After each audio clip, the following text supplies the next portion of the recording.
Good evening, ladies and gentlemen. My name is Gabor Pertik, and I work alongside Piers Handling in the programming department at TIFF. And it is with great pleasure that I'm here to moderate a bit of a Q&A with all of you and the incredibly talented people behind this film. Before we get to the film, I just want to say that this is a bit of a bigger house. So if you do have questions, make sure to raise your hands up nice and high and speak up, and we will do our best to get to as many of you as possible. And with that, I just want to invite back onto the stage an incredibly talented filmmaker. So ladies and gentlemen, Richard Shepard.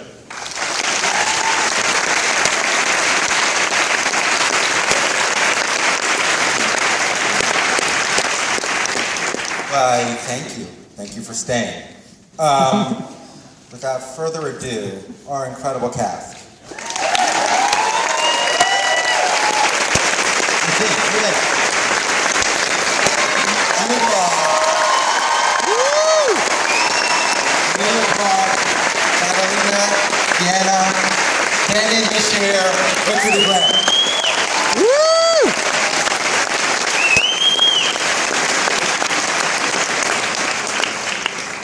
And so perhaps before we open it up to the floor, Richard, I'm going to ask you, in terms of actually constructing this film, it does a great job of balancing kind of this black comedy thriller element, as well as some deeply personal kind of human and family-based connections. Could you talk about initially constructing this film and how you went deciding that this would be your next project? I didn't know what I wanted to write, and I was trying to figure out an idea, and I started writing the first scene, and I finished it, and I was like, oh, I've got to see what happens with this guy. And that's what I just normally do. I just, write a blowjob scene, just a straight Tuesday, I'm bored. Oprah's not on, I'm just, it's all right. And then I sort of wrote this piece about this odd individual, and then I got to meet these incredible people who made it into what we just saw. All right. So let's go to the audience. Let's go one and then two. I thought it was very passionate, enthusiastic, Richard or Jude. Where did you get the idea for the character? What part of London? Was it from South East London, anyone in particular, or someone that you've met or known from the past or somewhere? So the question was in terms of the actual lead character of Dom himself. What inspired you to create him, or was that inspired by somebody specific? It was me. It's me. I'd only spent 4 days in my whole life in London when I wrote this script, but I was incredibly helped by our cast and crew to get me to learn it. And then, as a filmmaker, at a certain point, you take this creation and you hand it to someone, and you pray that they're Jude Law. Very entertaining, unbelievable. That was one of the best I've ever seen. Honestly. Oh, thank you. I wanted to set it I wanted to set him somewhere where I felt comfortable. So I kind of encouraged him to set it in, or have Dom come from South East London, which is where I'm from. So I was, in my mind, he's from Woolwich. Certainly wasn't from Regent's Park Road. That's for sure. He's not from Regent's Park Road, no. In my mind, he's from Woolwich. And, he shot the pub for the Half-Mast was in Woolwich, on the Woolwich Road and around there. What's the second question there? I thought the relationship between Dom and Dick was amazing and authentic, and I was wondering what you did to prepare for that role, or during casting, kind of how you worked through that. So the question was in terms of the characters of Jude and Richard over there, in terms of how you developed your relationships together. Months together. We all slept together, and that's how it worked. And we will tonight also. We have a whole backstory, which really you don't want to know. It goes on for years. We have a sequel too, actually. We do. We're going to Vegas. Dom Dickie do Vegas. We want to. We'll just jump in the corner. I had a couple questions, but can I just read one first?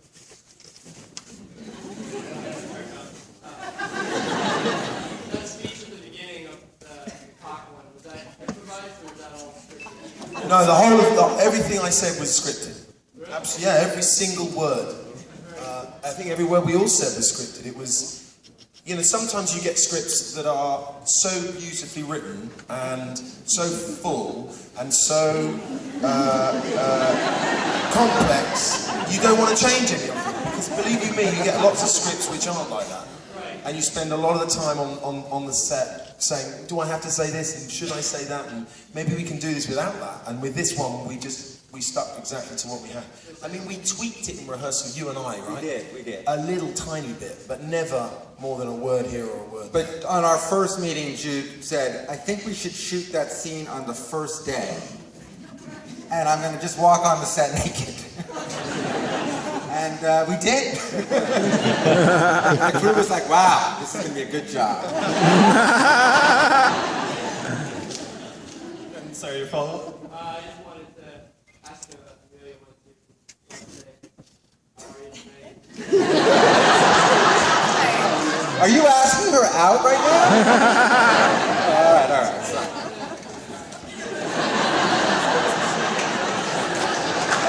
Just saying hello. We'll move on to the left side. Perfect. How did you come up with the name Dom Hemingway? How did you come up with the name Dom Hemingway? Well, I've always wanted to use Dom in a movie, and so I've always just felt like it was a good name. And then Hemingway seemed, there is something poetic about Dom, and I don't know, it just made sense. And once I typed it, I looked at it for a really long time until the words mean nothing, and you're looking at. But I was like, I think this is a good name, and it is. So that's what we're doing.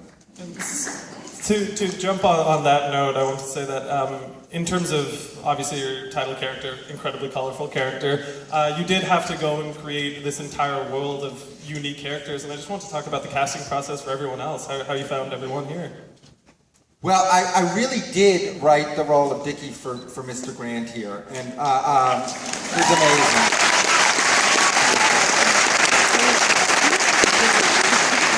And I was just a huge fan of his, and With Neil and I is one of my favorite movies.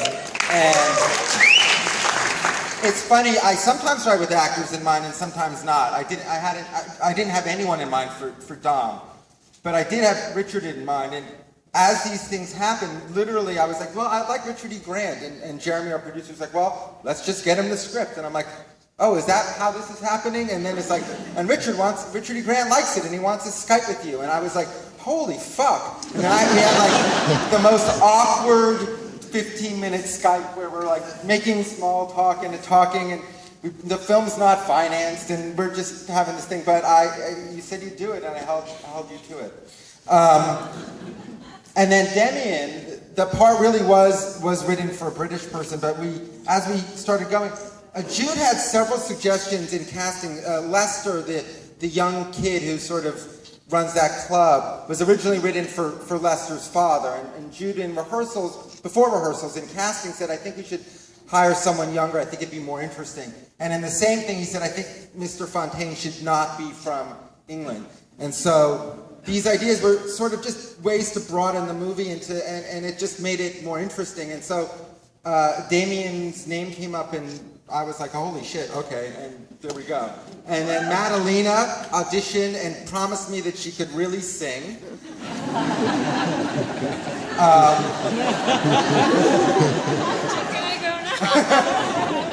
And was amazing, and so we cast her, and then Amelia also promised me she could sing, but was auditioned, and Jude ended up auditioning with a lot of the actors in the movie, which normally doesn't happen, and just sort of talking about the commitment he had towards this character. But I mean, I love all 5 of these actors. I'm very lucky.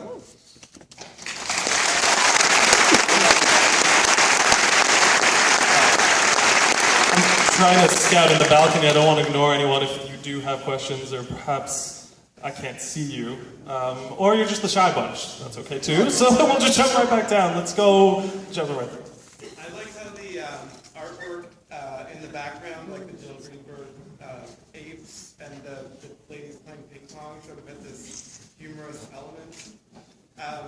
Was that something you scripted in, or was that just the art director So, yeah, the question was in terms of like the artwork and somewhat of the humorous elements involved with that. Was that art director's choice or yours? Well, our production designer Lauren Storman and I worked really closely, but for that big scene with the monkey portraits by Jill Greenberg, I really wanted something dramatic on the wall because it was a really dramatic scene and funny, and we were beating ourselves up about what to do. And one day Lawrence came into the office and he's like, "Jill Greenberg!"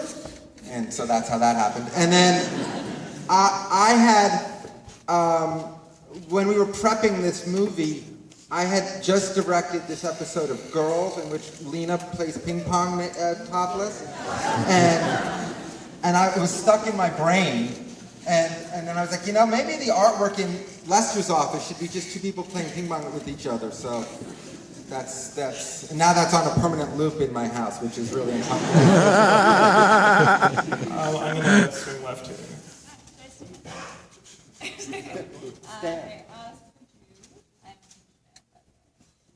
Okay, so for Dom, I was actually wondering, since he has a very interesting way of speaking, if any of his speech is very hard for you to kind of remember, with lots of one shots and run-ons. So the question is for Jude, and in terms of developing Dom Hemingway's speech patterns. They were, as I said before, they were scripted, and the long rants were they're kind of when things are well written, it's sort of easy to learn. To be honest with you, I often got muddled up whether it was a fuck or a fucked up fucker or a fuck. But other than that, I did all right. We did sometimes get a little. I think you came up one like, no, you're calling him a fucking fuck, not a fucked up fuck. So. Supervisor had a heart attack. It was honestly, it was quite easy to learn just because it was very well written. I think there was someone in the back, that gentleman, or your hand went back down. No? All right, I'm going to move to the front. Okay. Geez, who had it first here? Sunglasses. How do you feel like knowing that you had to put on weight? Like, was that a completely different thing? Have you ever done that? I don't, I look at it now and it's like this big deal, like, I put on, I don't feel like I look that out of shape. I mean, I just had this feeling like, okay, he's gone to seed, he's let himself go, so I thought this is a great excuse. I didn't have some like aim, I just had this feeling that I wanted to feel like soaked, I wanted to feel like I'd been eating porridge and whiskey all day, every day for years. What did that consist of? Oh, lots of ice cream, 10 cans of Coke a day, a lot of whiskey, a lot of smoking, burgers, late night eating. Late night eating got good. Like after, just when you're ready for bed, have some lasagna. And it was just a kind of, like I said, it was just just letting myself go, really. Generally, in every facet of my life. I'm going to go lady in the blue. I love the pool scene. Can you tell me, describe the pool scene, how long did it take to shoot that? Because that's kind of making me after a while. It was. The question was about the pool scene. That experience for me was really extraordinary. She'd push me in the pool, and it's right, I promised Richard that I'm a good singer, and obviously I'm not. And I also promised him that I can swim, and I can't really swim, so the moment that he pushed me into the water for me was really dramatic. Oh well. Well, here I am. I'm alive. That's the most important. Gentleman in the gray. I was just wondering, you started showing Dom's humanity towards the end of the movie, but then the very last scene, you kind of show his viciousness reappears again when he's ripping the earring off, or the ring off the hand, sorry, the ring. Why did you decide to finish it with his nastier side rather than this promise to his dead wife that he was going to be a better person? So the question was in terms of like the actual ending and how you develop like kind of this humanity, but then in the end you kind of show a bit of his vicious side again. So why did you choose to end it on that? I mean, to me, that is a really important end to the tale, really, because he is who he is. And it would have been too pat and too straightforward to think that what had just happened to him would really change who he was. And I think it's what, to me, makes it a fully rounded story. And, the question I always hope you walk out feeling is, will he make it to pick up this little boy? Will his relationship continue? And I'm sure the audience will probably be split down the middle as to whether they think he really will or whether, because in the end, if you cut him, it's what it says in the middle is, he's a fuck. It's nice. I feel like it was important for us to not make the story so clean at the end, because Dom is not a clean person, and so for me it was about there is humanity in him, and we've debated whether he would pick up his, it's just weird. Who knows? I don't know. We don't know. Sequel in Vegas, you'll find out. I'm going to swing left. There's one component of the film that I think that maybe it's because I'm a Brit. Why focus on bad teeth? What's with the teeth? What do you mean? They're my teeth. I don't know. I guess I have a friend. Well, I remember there was a line in the script which says he grins and his mouth is brown and gold or something like that. And I have a friend who has this like little gold cap, and I've always wanted one, so I got one of those and a tooth. And I just thought he smokes 40 a day, 50 a day, and has done probably for 30 years. So I thought probably not got the nicest of smiles. And dentistry in Her Majesty's pleasure is not so good. In the hat? Yeah, I was just thinking, like the last scene, sorry to go back to that, but would you say that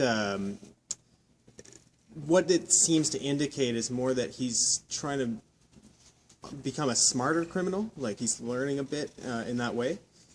So the question is, in terms of, once again, the ending, is there this notion that he's evolving to become a smarter criminal? No.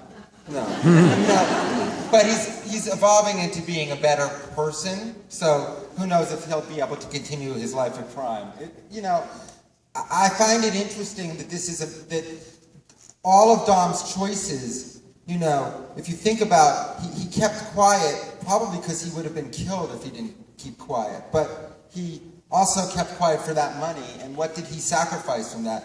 Would it have been, if he had testified, would he have gotten out and then been killed? I mean, who knows? So I like the complicated nature of it. I think he's not so easy to pin down, and I think that's part of the fun of the movie and also the fun of him.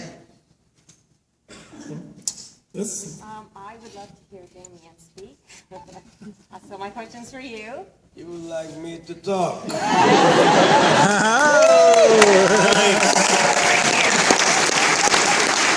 Do you want me to sing? I first fell in love with you as Esteban on Leeds. Thank you. And then, and I have to say, I love you as this bad boy drug lord. Oh, right here? And that's, in my head, that's what you are. Yeah, thank you. But I think my favorite role that you played was in A Better Life. A Better Life. Yes. Thank you. And I'm wondering. Thanks so much. Yeah, I love that movie. And I'm wondering if you're going to look at pursuing more roles like that, where you show, the gentler side, or maybe a romantic side, or. So I'm just going to jump in as well and saying we have fan Damien, and a comment was made, of course, in his performance in A Better Life, and in that sense, could you even maybe contrast what it's like for you to shoot a film like that as opposed to a character that's obviously very much incredibly different than that? Yeah, well, I'm not looking for a specific type of character. I'm looking for things like this. Great writing, a juicy character, fantastic director that can take risks with you, with all of us, and an amazing cast. So if it's going to be playing a crook or a good guy or dick his hand, count on me. I can be a good hand too. And so that's all you want as an actor. And it was just great to see you guys in this film. I mean, I'm so proud to be a part of this. Congratulations, man.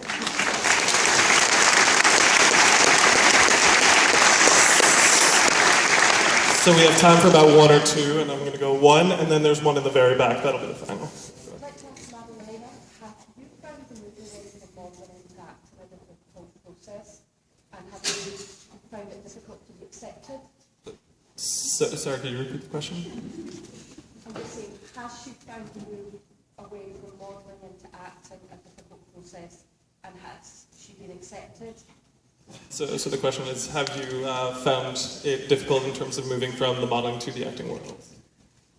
Oh, well, first of all, I really have to thank Richard for having faith in me and believing in me and bringing me here. And he's the first person, actually, that believed in me. So I really have to thank him.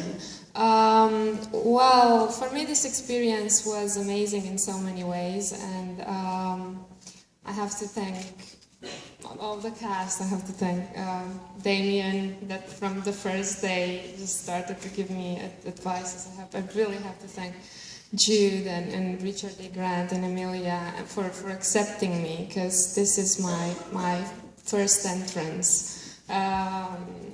It's my first experience. It's my first big premiere, so I'm really excited. I'm so happy, but in the same time, I tell you, I had the feeling on set sometimes, like I just want a hole in the ground and I just want to disappear. Because working with these amazing actors, it's a huge thing for me, and it's a dream come true. And I'm really happy. So thank you all.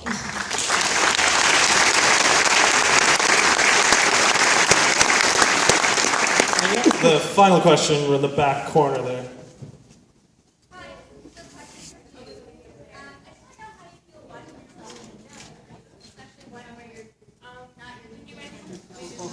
Hold on, sorry, there's two questions happening. Answer them both. Okay, so main floor, was that in the balcony that I heard the second one? Okay, so one and then two. Okay, so we're good. Go for it. It's just a question for Jude. I just want to know how you feel watching yourself in a movie, especially one where you don't look as good as you don't. How do you feel looking yourself on film? I don't know. Never really. It's never fully satisfying watching yourself. I never. Do you watch? I mean, it's never really. You can't help but see your own mistakes and things that you'd like to have done better. Also, I tend to watch them and remember what was going on when we were making it. So it's kind of like a kind of bit of a nostalgia trip as well. It's like, oh yeah, that was the day we were doing that. Or, oh yeah, that was 4 o'clock in the morning and it was really cold, and you know. Which is quite nice, but it's a different experience, I hope, from what you lot are thinking. I hope. Yeah, right, it's a different experience. But I do like to watch what I've done, because I feel like it's the sort of last piece of the jigsaw, you know. It's good to see how it came out. It's good to see. I've worked with people who claim never to watch their own work, never, you know, a lot of actors, obviously, not directors. They have to. But a lot of actors I know don't watch anything they ever do. And I like to see it, at least, this was the first time I sat in tonight. I was going to watch the first 5 minutes and then leave, and then I realised I hadn't seen it with an audience. So it was really nice to sit and listen to people embracing him the way I had, and obviously Richard had in creating him. But generally, I kind of watch it once and then leave it alone. Run away from it. But on that note, I invited, Jude was such an important collaborator when we were getting this movie going, that I invited him to the editing room a lot of times. I invited actually Richard and Damien, who all gave me notes. But Jude came a lot, and it was incredibly helpful to have, now you can't do it with every actor, because some actors will just fall into a cloud of, I want to kill myself, but the right actors are able to actually say, you know, that moment, I think we got better somewhere. Or I'm not feeling that moment the way we want to feel it. And that's a very incredible gift to be able to have these actors. I mean, Richard came in and gave me like the meanest notes in the world. And I did all of them because I was scared. And so, quickly, the final question in the darkness. I couldn't quite see you, but continue. Oh, right in the back there. Can you guys hear me? Yes. Yeah. Yeah? Okay. Can't see you, but we can hear. Like in particular, every character was really interesting and intriguing, but Dom, was there any part, like, was it hard to play that part? Was there anything you found difficult to convey, like, after having read the script? So, were there any particularly difficult things in terms of portraying this character that stood out for you? I mean, I did a bit of work before, just trying to make sure I knew his past, I suppose, because I felt like if I could make him kind of real, then I had to know where he had come from. But otherwise, it was just joyous, to be honest, to be that, to sort of be that released, to be that unguarded, and just to let everything hang out. Well, on that note, ladies and gentlemen, unfortunately we do have to wrap up. But once again,